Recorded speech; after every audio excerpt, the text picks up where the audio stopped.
What's up, everybody? Welcome back to another episode of the Dripping Creativity Podcast. I am your host, Chris Corvan, and today we are sitting down with Leliana Durette, an independent author behind an amazing trilogy. Leilina opens up about her journey from psychology to writing, her multicultural upbringing, and the personal experiences that shaped her young adult horror romance novels. She dives into the inspiration behind her books, particularly The Girl Who Saved Them All. This episode is packed with a whole bunch of amazing discussions, rapid-fire questions, and so much more. Before we get into it, don't forget to like, subscribe, share, do all that fun stuff. It's right there. You just gotta hit the button. Do it for me. I appreciate it. All right. And now we're just gonna get right into it. Leilina, why don't you tell us all a little bit about yourself? Okay, well, my name is Leliana Durette. I write young adult, horror, romance. I'm currently working on the Ciara Raymond trilogy. My first book, The Girl Who Was Too Much and Not Enough, was published last year. I'm an independent author, so I published everything myself, did all the work, all that fun stuff. The second book is just about to come out. It launches on July 22nd, and that is The Girl Who Saved Them All. I'm going to be working on the third book, not right away. I've got a couple of other projects that I'm going to be working on in the meantime. I've got a couple of other books that I'm working on, and then I'm collaborating on a super secret special project that I can't really tell anybody anything about right now, but it's very exciting. So good things ahead. Lots of changes for me this year. I know you've been following me for a while, so lots of changes. You know what? Same here. Everything that you see here has been because of this year. So absolutely crazy year for a lot of people. It's amazing. Yeah. I want to cover a lot of the things that you were just talking about. So you mentioned a lot of the topics, which is great. Let's actually just start with the Girl Who Saved Them All. Where kind of was the inspiration for this one, and how does it connect with the others in the series? Okay, well, so the first book kind of ended on a cliffhanger, and when I first released the book, I didn't really make it explicitly clear that it was the first book in a trilogy, so I got a lot of flack for the ending. So I did change the title accordingly to make sure that everybody knew it was the first book in a trilogy. So the second book basically picks up where the first book left off. Ciara and her friends are fleeing the Northern District. They go south. They meet up with this resistance group that's being housed in this abandoned mental hospital with this very shadowy leader. And things start going wrong. Supply missions start getting ambushed. So everybody's kind of wondering, is it someone in their group that is bringing the authorities down on them? Is there a spy among them? Has the center finally caught up with them? If you've read the first book, then you know who the center is. If not, you're going to have to read the first book. But so lots of new characters are being introduced. The old characters are all still there. So it just basically picks up where the second one left off, and we go from there. Excellent.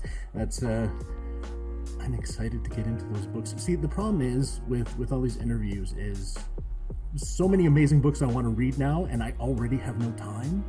Yeah, too many books, not enough time. I feel you on that one. It's just like, I can't wait to read this one. It's like, I don't have time to even, finish writing my own stuff, I let alone anything else. Yeah, it's the never-ending TBR pile, honestly. Oh, completely.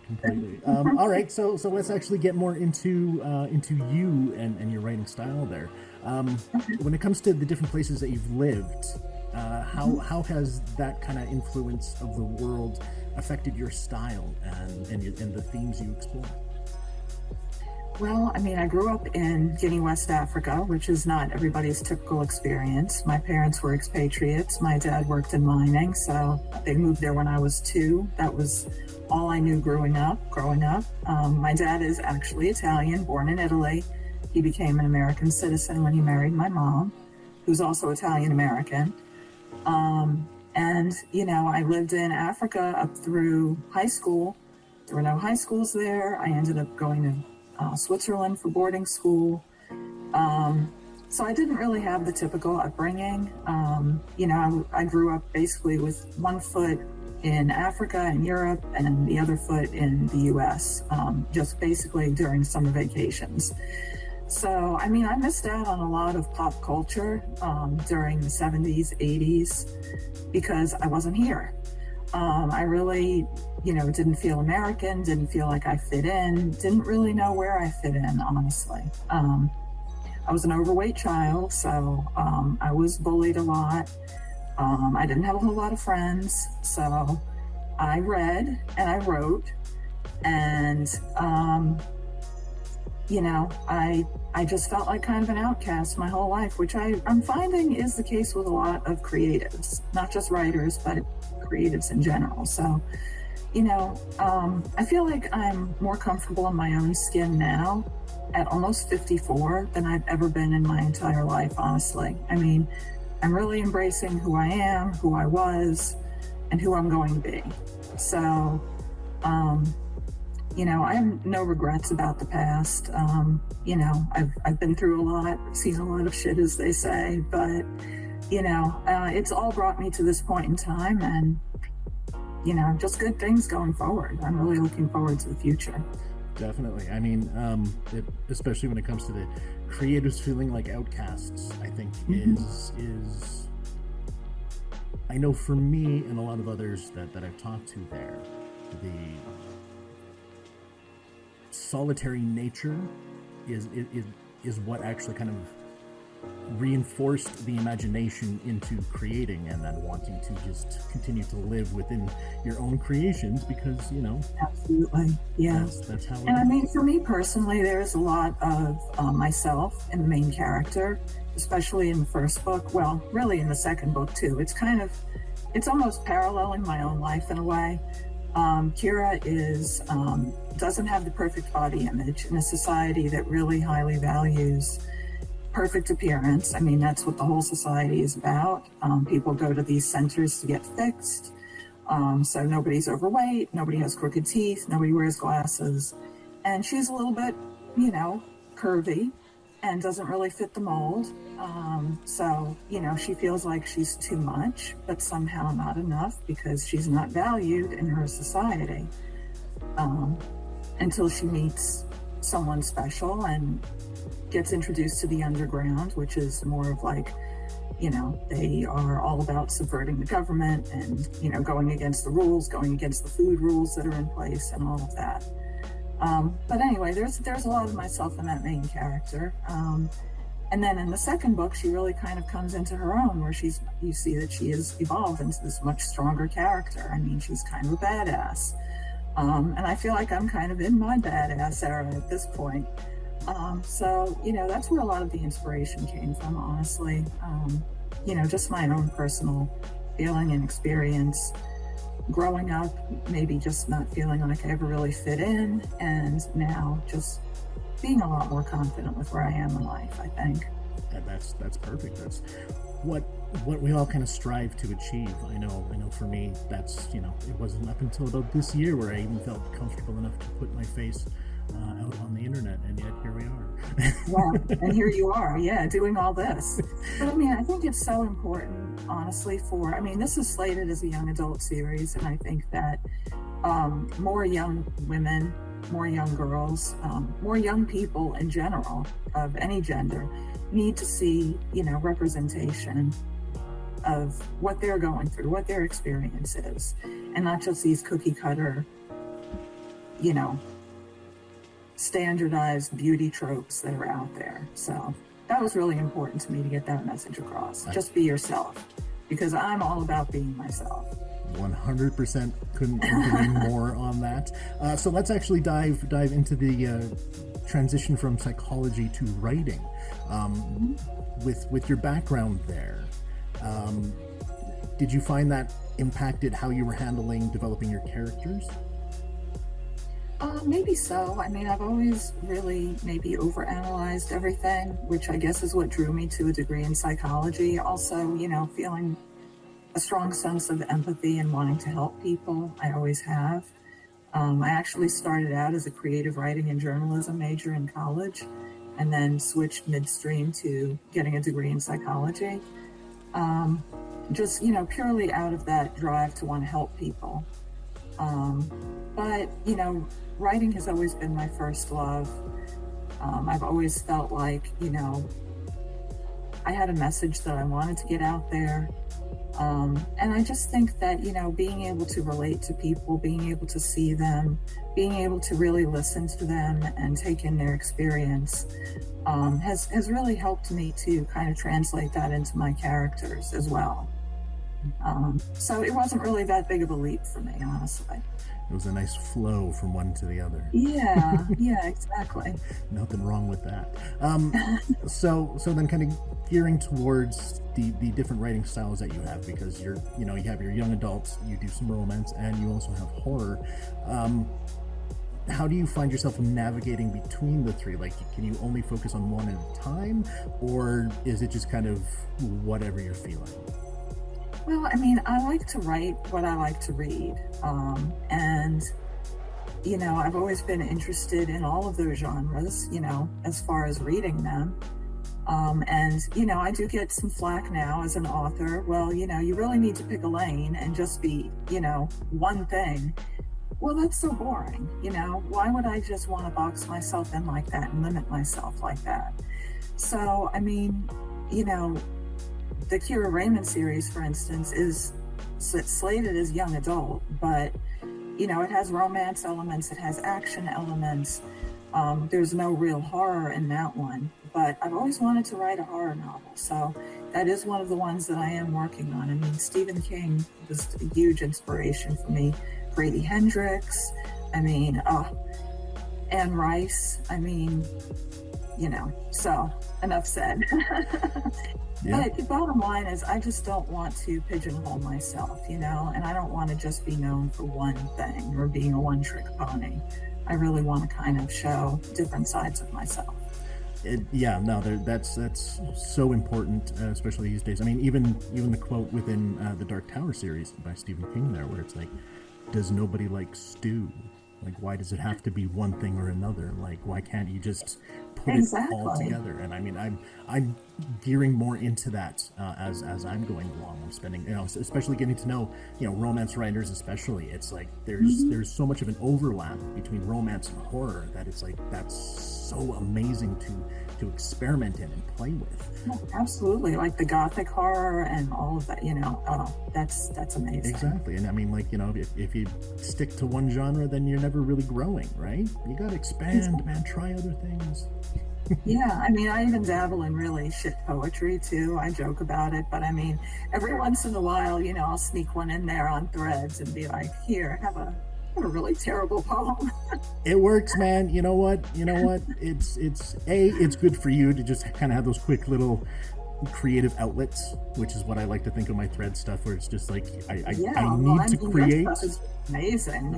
Your short little horror stories that you put out there. Oh my God, I love those so much. I can't wait for your book. I'm very scared and excited because I've told this to other people.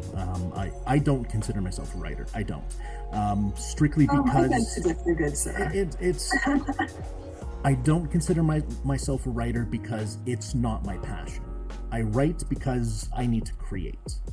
And things that I want to create are more visual stuff, the films, series and all that stuff. Whereas writing is it's a necessary part of that.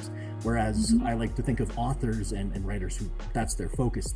You guys are writers. I'm a tourist that comes around. That's why I say that.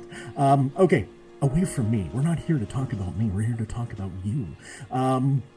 I love to talk about other people, and I love to pump my fellow authors. So, I've got a whole list of people I can tell you about. That you probably follow a lot of them yourself. We definitely have a large overlap for sure, and the amount that you support and push is so amazing. I love that because, as you know, I'm very much the same. As where it's just like I love to just raise people up, and there's enough room in this ocean for everybody. Okay, so let's kind of take this one back here. We know what you have coming up. You've already discussed that, but let's talk about your balance in the creative life alongside your personal responsibilities. How do you find managing that goes, and is it tough? Well, I mean, as you know, this has been kind of a hell of a year for me. Personally, I've had a lot of change. Um, Got divorced, moved, released a new book. Um, I trying to find a permanent job that, actually pays the bills as opposed to writing, which is very hit or miss, as you know. Unfortunately, the creatives don't get paid a whole lot, especially the independent creatives, at least not yet, but I'm hopeful that someday. So yeah, it's a challenge. I mean, for sure. There don't seem to be enough hours in the day sometimes. I mean, I get up at 4:30 and, I usually don't go to bed until well after 10. It's usually later than that.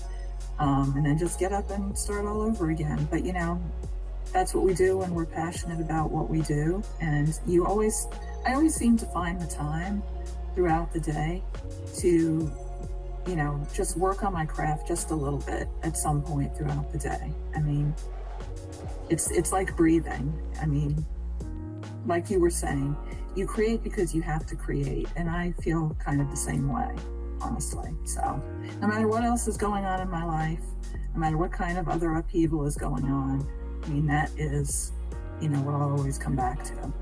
It's one of those things, especially during stressful times, that is the hardest thing to do is to create, but it's also the one thing that can actually help you the most. Absolutely. It's focusing all of the internal emotions, and you're like, oh, I get it now. Mm-hmm.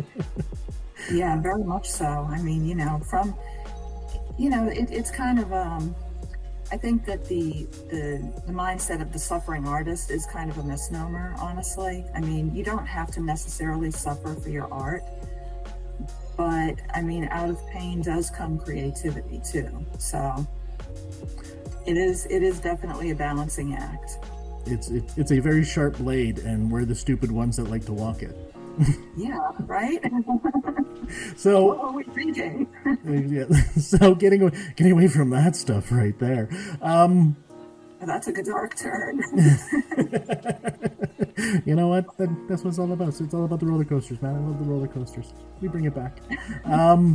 So then with all of this stuff, and then the new novels and all of that, how do you approach researching for your novels? Is it something that you sit down and just like plan out and then figure out how do I make it work, or do you just kind of pants it along the way? Oh, I'm a total pantser. I mean, I will plot some things out. When it comes to character development and things like that, things that I want to make sure that I include, character traits or, lines that they would say, things like that. I will go ahead and maybe jot down here and there as I think of them. But I mean, it's very much, once I go with the flow, I mean, it just all kind of comes out. I mean, it's almost like I'm just transcribing what I'm seeing in my head play out like a movie. That's what comes out on the paper. And, then I go back. Obviously, the first draft is not always the best, but, you go through multiple iterations of, what you've written, and it seems to work by the end. So. Definitely, and I know there's a few writers out there that are much the same way I am too, where it's you're the funnel. The universe is already out there, and it's using you to be created, and you just have to make sure you're saying the right things the right way. Yeah, exactly. And I mean, I think that is really at the heart of being creative. I feel like if you get in your own head too much and really try to plan things out overly, it feels very forced. It sounds very forced. It's just not, it's not, you're not really expressing that creative side of yourself, I feel like. Too much spreadsheet, not enough letting it go. Yeah. So, does the cultural influence and background of your various upbringings there, does that play an important factor into your writing? Like, do you find a way to kind of merge the cultural background into your stories at all? Well, I think that a big theme in most of my writing is acceptance of everybody, of all cultures, all races, all religions, or lack thereof. I grew up in a real melting pot. Like I said, growing up in Africa and Europe and the U.S. Um, and I do try to merge that into my storylines, into my characters. Acceptance of all people is a really big thing for me, and that's the way I've always been, and that's the way I would love the world to be someday.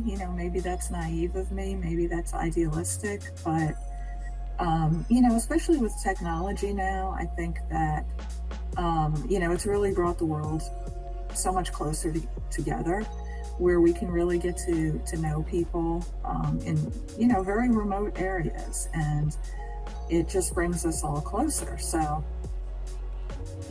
ultimately, hopefully, we can get to a point of acceptance with everybody.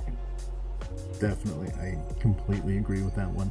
And I'm sitting here staring at a spider's web that it apparently appeared overnight, and I don't know where the spider is, and it's bothering me.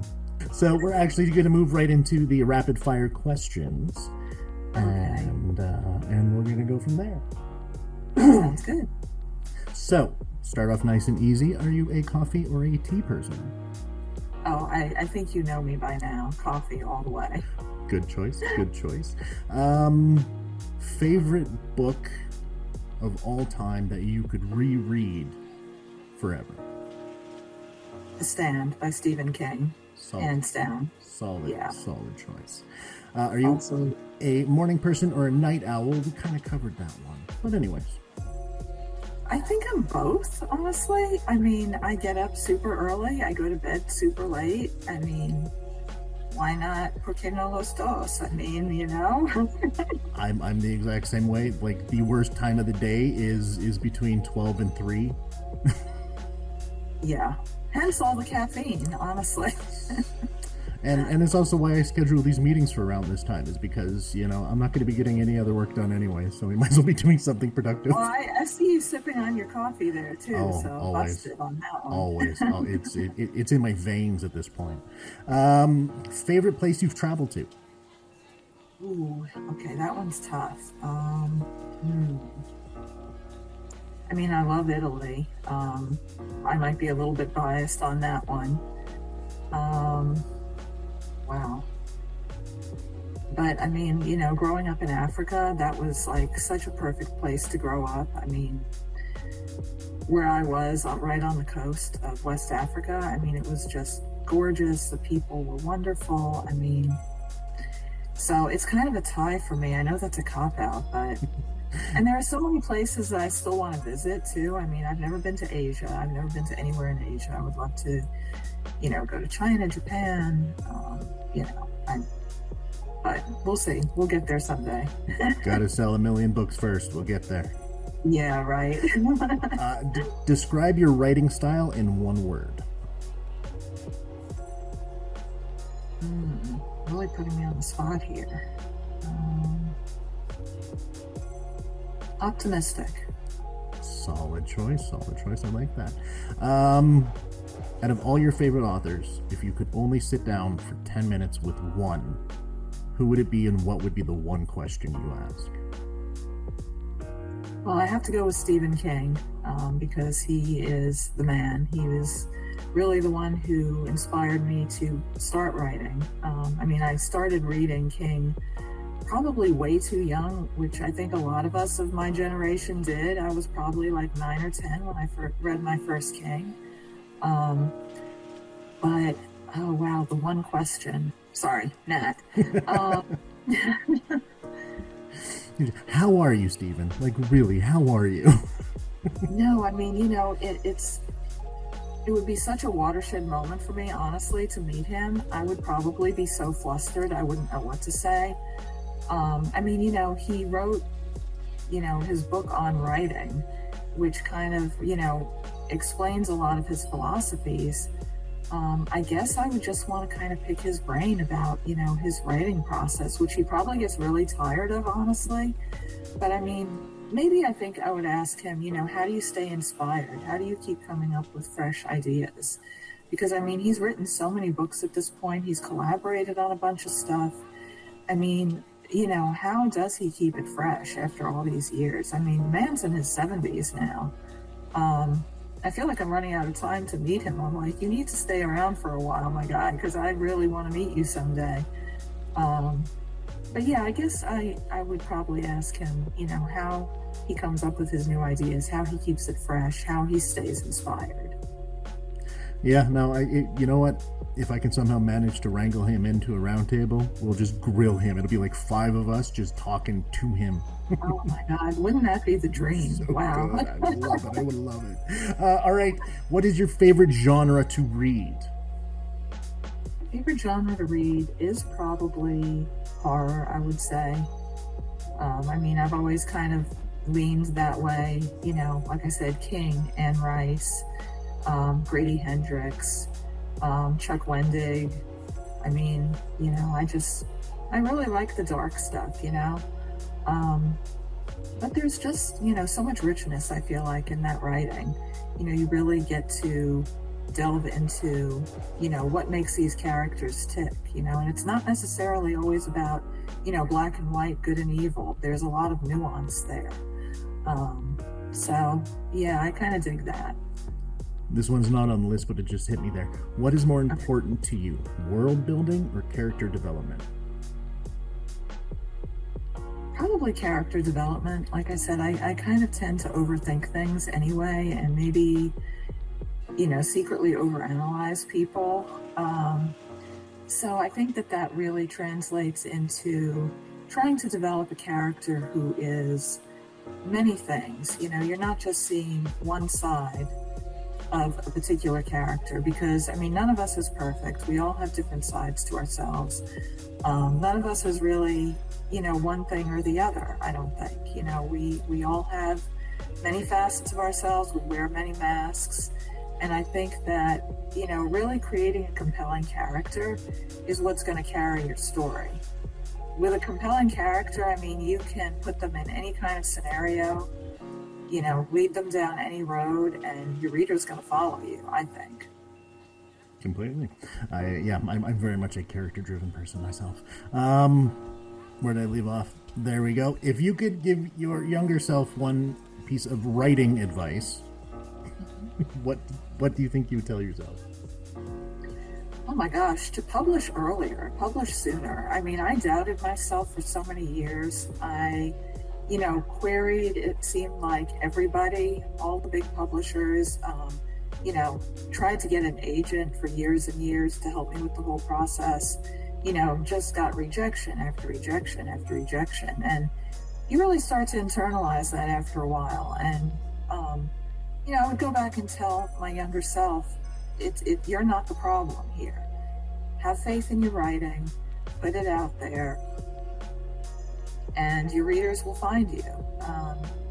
It's taken me a long time to realize that myself, at this stage in my life, if I had only had the confidence to do it a little bit sooner. But like I said, I try not to look back on any experience with regret, because everything brought me to this point in time. And I'm really excited about where things are going from here, so.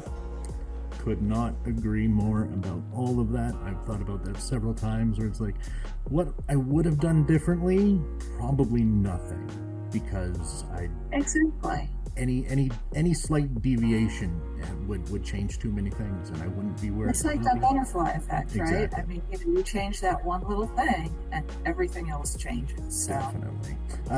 Then the penultimate question here is, sell me the girl who saved them all in 3 words. Okay. Strong female lead. A cautionary tale of a dystopian future. And a hope for a better future. Got some good themes right there. I dig that. So then the absolute final, most important thing we are going to cover today, where can people find your books and where can people find you? Okay, well, I am on every social media platform. I also have a website. It's a pretty basic website, but it gets me by for the moment. But you can find me on Instagram, on Threads, on Facebook, on TikTok, very grudgingly. Where else? X. I'm still one of the holdouts who's on X. Sorry. I'm not very active there, but anyway, you can find me pretty much everywhere. As far as my books, you can find them on Amazon, and I am in one local indie bookstore in Houston. Oh my gosh, don't fail me now. Houston Book Warehouse. They're a great little independent bookstore run by two amazing women, and if you're in the Houston area, you should definitely go check them out. They've got a little bit of everything, and they've been wonderful to me. They are so welcoming of independent authors. They have my book showcased right up by their register. I did my book launch there last year. I may be doing one there this year. So yeah, they're amazing. Support those independent bookstores. Definitely. And we're definitely going to have you back on, because we've barely scratched the surface of absolutely everything in the short time. I would love that, Chris. Thank you. So much more to talk about. So then the final thing I need you to do is just say goodbye to everyone. Okay. Well, bye, everyone. It was great seeing everybody, and come check me out on social media. What you see is what you get. So, I'm always keeping it real. Thank you so much, Leilina. That was absolutely amazing. And what everybody doesn't know is there was a whole bunch of cuts in there because there's some connection issues. It was horrible. But we made it work, and it was fantastic. Oh, such a good conversation. I want to thank everyone who is still here listening. I appreciate you. You're all awesome. Don't forget to like, subscribe, share, all that fun shit. It really helps everything we're doing over here at the Creative Coffee Cafe. I can't express enough how much I appreciate all of you. Thank you so much for being here. My name is Chris Corvan. You can find me everywhere at Chris of the Void. This has been the Dripping Creativity Podcast. Stay creative, stay inspired, and until next time, see ya.